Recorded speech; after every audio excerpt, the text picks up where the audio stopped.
আমের আচার যেভাবে করে বানালে সবচেয়ে বেশি স্বাদের হবে, আজকে আমি সেই রেসিপিটি শেয়ার করব। এটা হচ্ছে আমের আচারে সবচেয়ে সেরা স্বাদের একটি রেসিপি।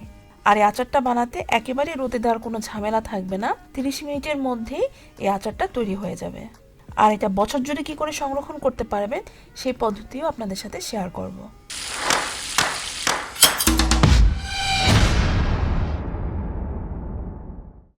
আমি এখানে 1 কেজি পরিমাণে কাঁচা আম নিয়েছি।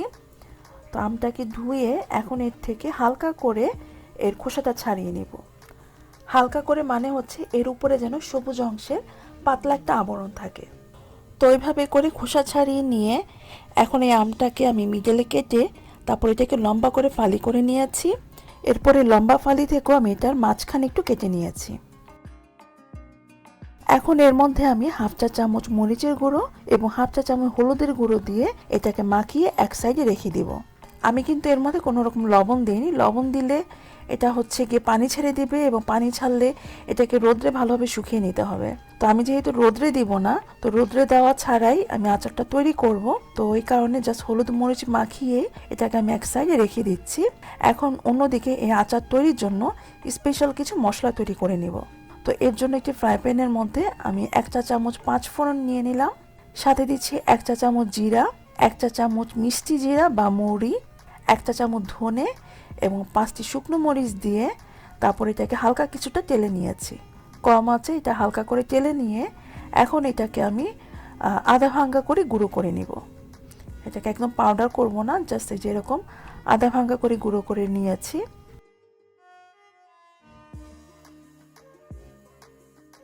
এখন আমি আরও একটা মশলা তৈরি করব। এই মশলার কারণে কিন্তু আচারের স্বাদটা অনেক গুণ বেড়ে যায়। তো এর জন্য আমি 4টি রসুন নিয়েছি আর নিচে 2টো কাঁচামরিচ, 1 চা চামচ কালো সরিষা, 1 চা চামচ সাদা সরিষা, আর এর মধ্যে আমি 4 টেবিল চামচ সিরকা বা ভিনেগার দিয়ে তারপর এটাকে ব্লেন্ডারে পেস্ট করে নিয়েছি। অবশ্যই এটা ব্লেন্ড করার সময় আপনারা সিরকা ইউজ করবেন। আচারে কোনোভাবেই পানি ইউজ করা যাবে না। এখন হচ্ছে গিয়ে আচারটা রান্নার পর্ব। তো এর জন্য পাত্রের মধ্যে আমি 1 কাপ সরিষার তেল নিয়ে নিলাম। অবশ্যই আচার বানানোর ক্ষেত্রে আপনারা সরিষার তেলটা ইউজ করবেন, তাহলে আচারের স্বাদটা অনেক গুণ বেড়ে যায়। এখন এর মধ্যে আমি 2টো তেজপাতা, 2টো দারচিনি আর 1 চা চামচ আদা ভাঙ্গা 5 ফোড়ন দিয়ে দিলাম। তো এই ফোড়নটা কিছুক্ষণ একটু তেলে ফ্রাই করে নিয়ে আমি যে মশলাটা বেটে রেখেছি তো সেটা এখন এর মধ্যে দিয়ে দিলাম। তো এই বাটা মশলাটা দেওয়ার কারণে সরিষার তেলটা একদম মানে ফেনায় ভরে যাবে। তো ইটস ওকে, এটা পরবর্তীতে ঠিক হয়ে যায়। তো এরপরে আমি সেই মশলা মেখে রাখা আমগুলো দিয়ে দিচ্ছি। আমগুলোকে এখন হচ্ছে গিয়ে ভালোভাবে আর কি রান্না করে নিব। তো একটু মিক্স করে নিয়ে এখন এর মধ্যে স্বাদ অনুযায়ী লবণ দিয়ে দিলাম। আর সেই সাথে আমি এর মধ্যে 1 কাপ পরিমাণে গুড় দিয়ে দিলাম। আরও আমি এখানে 2 টেবিল চামচ সিরকা দিয়ে দিলাম। আর যে মশলাটা তৈরি করেছি সেই মশলাটা থেকে অর্ধেকটা আমি এখানে দিয়েছি আর বাকি অর্ধেকটা রেখেছি, ওটা আবার পরে ইউজ করব।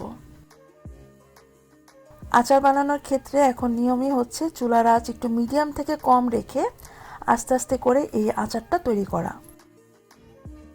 চুলার আঁচ কম করে জাল দিলে এই যে গুড়টাও আস্তে আস্তে গলে যাবে এবং গলে গিয়ে আমের সাথে এটা ভালোভাবে মিশে যাবে এবং আমের কালারটাও আস্তে আস্তে এটা স্বচ্ছ হয়ে আসবে।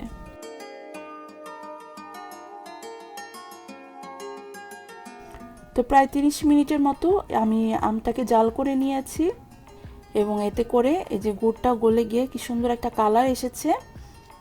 এতে করে যে দেখুন আমের কালারটা কি সুন্দর একটা স্বচ্ছভাবে এসেছে এবং ঝোলটাও খুব সুন্দর ঘন হয়েছে। এখন সব শেষে আমি এর মধ্যে বাকি যে মশলাটা ছিল তো সেটা এখন দিয়ে দিলাম। তো সেটা দিয়ে এটাকে কিছুটা মিক্স করে নিয়ে এখন এটাকে চুলায় আর জাস্ট 5 মিনিটের মতো রাখবো। 5 মিনিট পর চুলাটাকে অফ করে দিয়েছি। এখন এটাকে রুম টেম্পারেচারে পুরোপুরি ঠান্ডা করে নিব। এটা রুম টেম্পারেচারে পুরোপুরি ঠান্ডা হয়ে আসলে যে কোনো শুকনো কাচের পরিষ্কার জারের মধ্যে এটাকে রাখতে হবে। কোনোভাবেই জারের মধ্যে যেন পানি না থাকে এবং আচার যখন তুলবেন তখনও মানে চামচের মধ্যে যেন কোনো পানি না লেগে থাকে সেটা খেয়াল রাখবেন এবং হাত দিয়েও বয়ম থেকে আর কি আচার তুলতে যাবেন না। এই টিপসগুলো যদি আপনারা ফলো করেন তাহলে এইভাবে করে আচার আপনারা রুম টেম্পারেচারে 6 মাস রেখে খেতে পারবেন এবং সেই সাথে নর্মাল ফ্রিজে প্রায় 1 বছরের মতো রেখে সংরক্ষণ করে খেতে পারবেন।